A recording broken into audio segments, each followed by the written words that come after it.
Welcome, dear listener, to a gentle journey through time. As you settle in for a restful night's sleep, allow your mind to drift far away from the noise of the present into a world both distant and unfamiliar, an age we now call the Middle Ages. Before we set out on this path, pause for just a moment. Think of where you are, what time it is, and how remarkable it is that across oceans, borders, and time zones, we can share this moment together. If you find peace in these quiet wanderings through history, I invite you to return whenever the mood strikes, to drift off with a little boring history at your side. But for now, let us leave behind the world we know and step quietly into another. Imagine, if you will, that you awaken, not in your comfortable modern bed, but on a humble straw mattress inside a small, dimly lit room of rough stone. The air is cool, carrying the scent of wood smoke, damp earth, and perhaps the faint musk of animals nearby. A single candle flickers, its flame casting restless shadows across the walls. You may feel for a moment disoriented, unsettled, sensing that something is not quite right. And you would be correct, for somehow, through dream or fate, you have crossed into the medieval world. Do not be afraid. This is not a nightmare, but an opportunity, a chance to experience life as it once was, to walk among peasants and kings, to witness struggles and triumphs that shaped the world we live in today, all from the quiet comfort of your bed. Take a deep breath. Let your body relax, and allow your mind to drift back through the centuries, to a time of castles and cathedrals, of chivalry and plague, of faith and change. Our story begins in the English countryside, in a small village, one of countless that dotted the land in the Middle Ages. Here, life moves to the rhythm of the seasons, the sun, the soil, the endless turning of the year. You find yourself living the life of a peasant farmer, part of the great mass of humanity who labored from dawn to dusk to draw their living from the earth. Your day begins before sunrise with the call of a rooster, a sound unchanged across centuries. You rise from your straw bed and dress simply, in a coarse tunic and woolen cloak to ward off the chill. The first duty of your day, tending to the animals. Chickens scatter at your feet, a goat offers milk, and the great ox waits patiently to be harnessed for the fields. As you move about, breathe in the sense of this life, the earthy musk of livestock, the sweetness of hay, and the damp coolness of soil beneath your feet. These are the fragrances of survival, of a life tied to the land. With the animals cared for, you return to your cottage, where your family slowly stirs awake.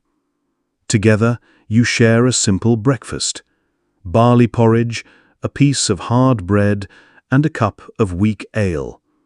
Plain but filling, fuel for the long day ahead. As the sun climbs the horizon, painting the sky in pale gold and rose, you step into the fields. With ox and plough, you break the dark soil, readying it for wheat, barley, rye, and oats, the staples that must see you through the winter. The work is hard. The sun beats down, your muscles ache, sweat runs across your brow. Yet there is purpose in this labor, and a quiet pride in each furrow turned. Your life is not your own. You are bound to the land and to the local lord who claims it. A portion of your harvest belongs to him, payment for the promise of his protection. Such is the order of things, simple but absolute. And yet, even in such humble lives, sometimes greatness begins. A young boy runs laughing through the furrows, wooden stick in hand, pretending it a sword.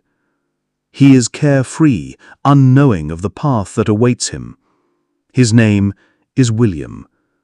Born a peasant, orphaned young, his story will rise to change history itself.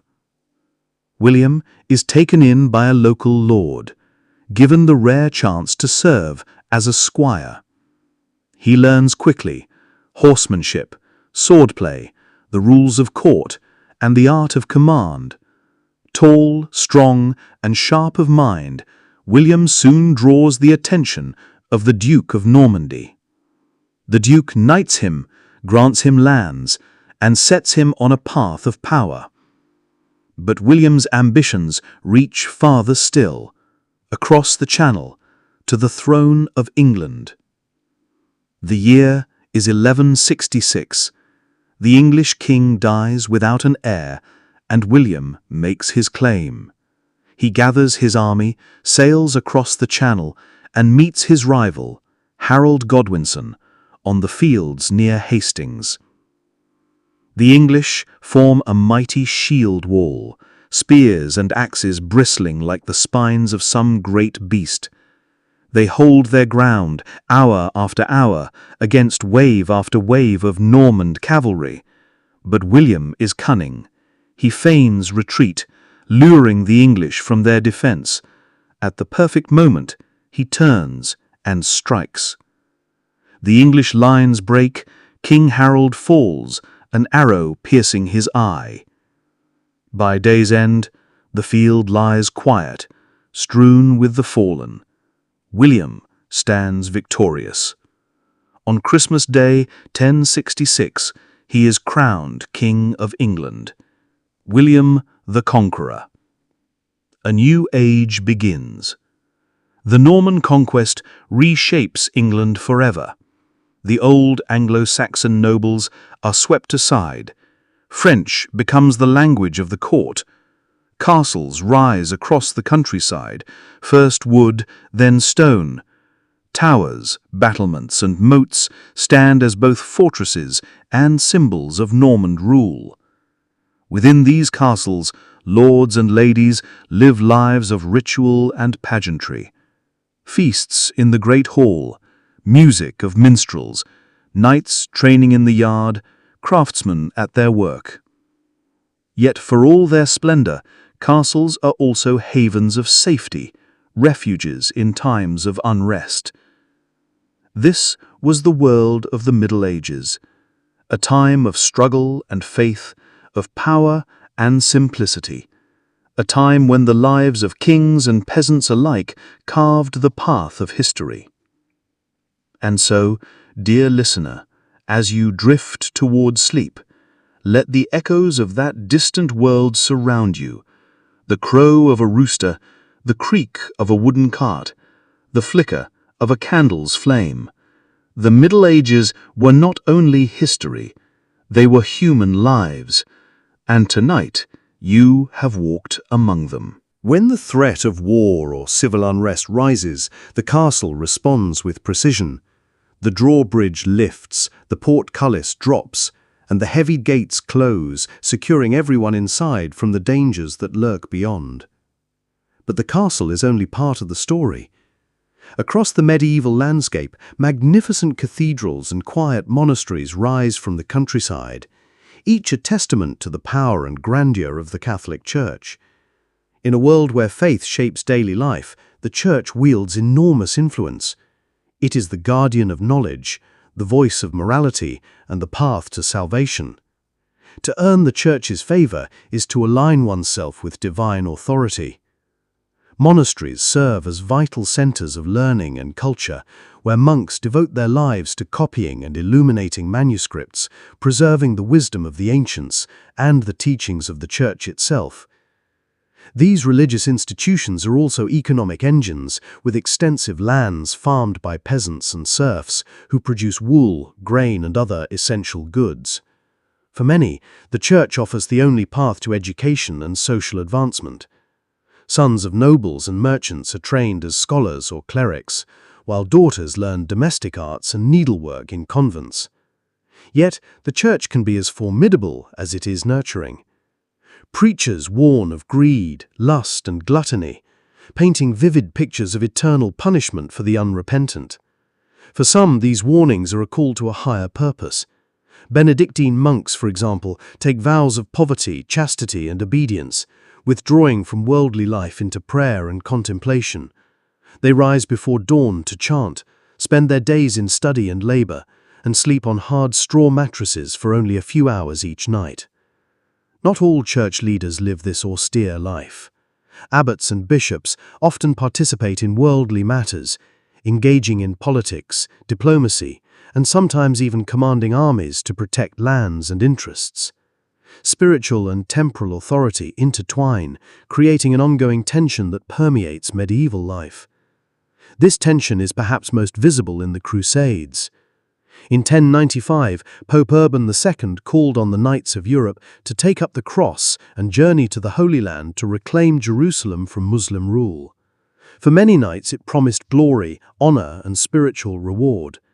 They adorned their shields and tunics with the cross and left their homes and families behind, driven by faith and duty.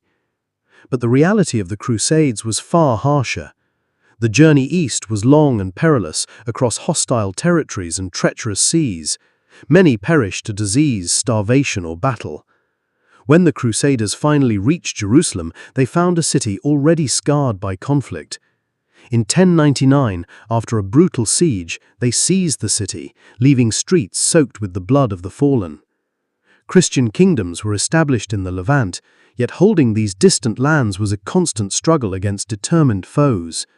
Over the following centuries, additional crusades sought to maintain these gains, but the people of the Holy Land endured immense suffering.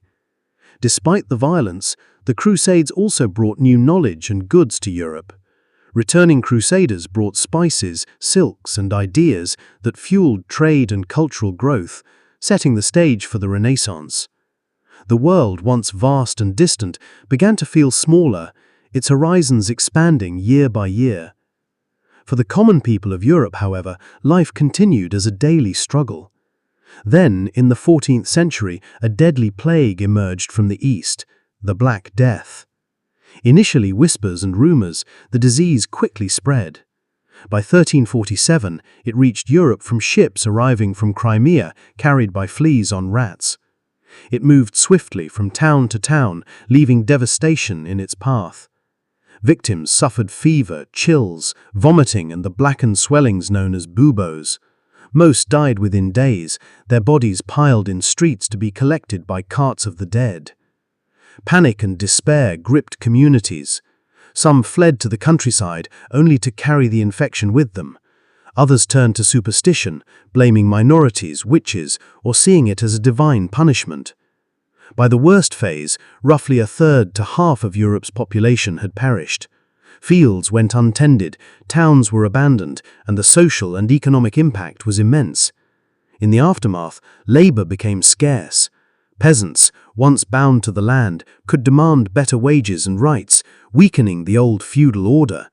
Yet the plague would return in waves for centuries, a constant reminder of life's fragility. Even as Europe recovered, another great conflict emerged. France and England became locked in the 100 Years' War, a dynastic struggle fueled by ambition and national pride. What began as a claim to the French crown escalated into battles over the fertile lands of Aquitaine and Normandy. Meanwhile, life for the ordinary peasant carried on. At dawn, the rooster's crow breaks the silence. Cool air, heavy with wood smoke and damp earth, fills the village. You rise from your straw mattress, your body aching from yesterday's labor. Life is hard, dictated by seasons, work, and a will of your Lord. A splash of cold water refreshes your face, and you dress in a simple woolen tunic and breeches. There is no time to waste. Animals must be fed, fields tended, and countless other tasks performed. Breakfast is modest, stale bread and weak ale, the staples of the peasant diet. Stepping into the muddy village lane, the sounds of daily life surround you. The blacksmith hammers iron into tools and horseshoes. The baker pulls fresh loaves from the oven, their scent drifting into the crisp morning air. Children dart between timber-framed houses, laughing and playing with crude wooden toys. Life continues, as it has for generations, under the watchful eyes of castles, cathedrals, and kings.